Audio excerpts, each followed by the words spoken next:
আসসালামু আলাইকুম সবাইকে ওয়েটিং নিউজ ইউটিউব চ্যানেলটির পক্ষ থেকে স্বাগতম। আশা করছি আপনারা সবাই খুব ভালো আছেন। যারা যারা ষষ্ঠ গণবিজ্ঞপ্তিতে আবেদন করেছিলেন কিন্তু চয়েস এলোমেলো হয়ে গেছে, তো তাদের কিন্তু একটাই প্রশ্ন যে আবার কি এডিট অপশনটা দেবে কিনা, কারণ অনেক প্রার্থী কিন্তু এই সমস্যার ভিতরে অলরেডি পড়ে গেছে।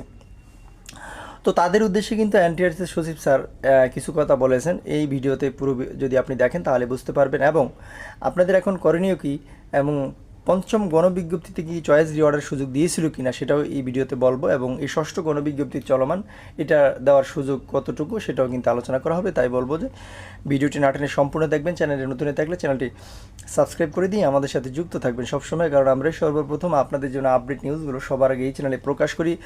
চয়েস রিওয়ার্ডের সুযোগ নিয়ে যা জানালেন এনটিআরসির সচিব, দেখেন এই শিরোনামে কিন্তু দ্য ডেলি ক্যাম্পাস পত্রিকায় প্রকাশিত হয়েছে। চলেন বিস্তারিত আপনাদেরকে একটু পড়ে শোনাই।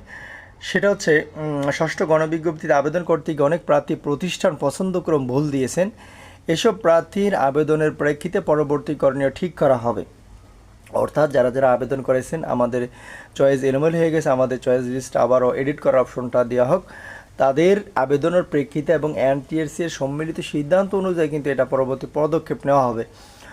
মঙ্গলবার 8 জুলাই বিকেলে দ্য ডেইলি ক্যাম্পাসের সাথে আলাপকালে এইসব কথা জানান বেসরকারি শিক্ষক নিবন্ধন ও প্রত্যয়ন কর্তৃপক্ষের এনটিআরসির সচিব এম রিজানুল হক। দেখেন এই জুলাই 8 তারিখে কিন্তু এই খবরটি কিন্তু এনটিআরসি সচিব স্যার সবার উদ্দেশ্যে জানিয়ে দিয়েছে যে যাদের এরকম সমস্যা হচ্ছে, চয়েস এলোমেলো হয়ে গেছে, তারা যদি আবেদন করে এনটিআরসি বরাবর সহজতে কিন্তু নিজে গিয়ে প্রার্থী আবেদন জমা দিতে হবে, তাহলে কিন্তু তাদের এডিট অপশনটা হয়তো বা দেওয়া হবে।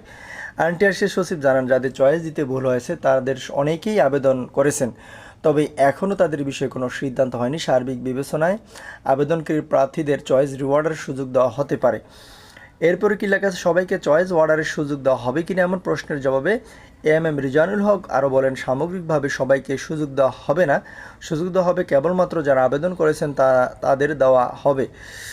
ষষ্ঠ গণবিজ্ঞপ্তির আবেদনের সময় সীমা বাড়ানোর এনটিআরসির সচিব আরও বলেন, প্রার্থীদের সুবিধার জন্যই আবেদন সাময়িক স্থগিত করা হয়েছিল। এখন সবাই আবেদন করতে পারছেন, কারো কোনো অসুবিধা হচ্ছে না, কাজে আবেদনের সময় বাড়ানোর প্রয়োজন আছে বলে মনে হয় না। ভিডিওর মাঝখানে বলবো, যারা যারা চ্যানেলে নতুন অর্থাৎ চ্যানেলটি এখনও সাবস্ক্রাইব করেনি, প্লিজ চ্যানেলটি সাবস্ক্রাইব করে দিয়ে আমাদের সাথে যুক্ত থাকবেন, কারণ আমরা এই সর্বপ্রথম আপনাদের জন্য আপডেট নিউজগুলো সবার আগে এই চ্যানেলে প্রকাশ করি।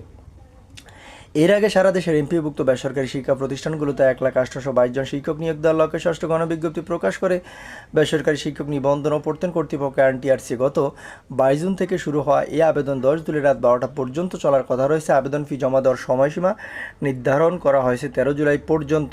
প্রকাশিত ষষ্ঠ গণবিজ্ঞপ্তি অনুযায়ী দেশের স্কুল, কলেজ, মাদ্রাসা, কারিগরি ব্যবসা ব্যবস্থাপনার শিক্ষা প্রতিষ্ঠান মোট 1,18,22টি এমপিভুক্ত শূন্যপদে শিক্ষক নিয়োগ দেওয়া হবে। এর মধ্যে স্কুল ও কলেজে 46,211টি, মাদ্রাসা 53,501টি এবং কারিগরি ব্যবসা ব্যবস্থাপনা প্রতিষ্ঠানে 1,110টি পদ রয়েছে। তো এখানে তো আপনারা সবাই দেখতে পারতেছেন। পরবর্তী নিউজ দেখার আমন্ত্রণ জানিয়ে পর্যন্ত শেষ করলাম। আসসালামু আলাইকুম।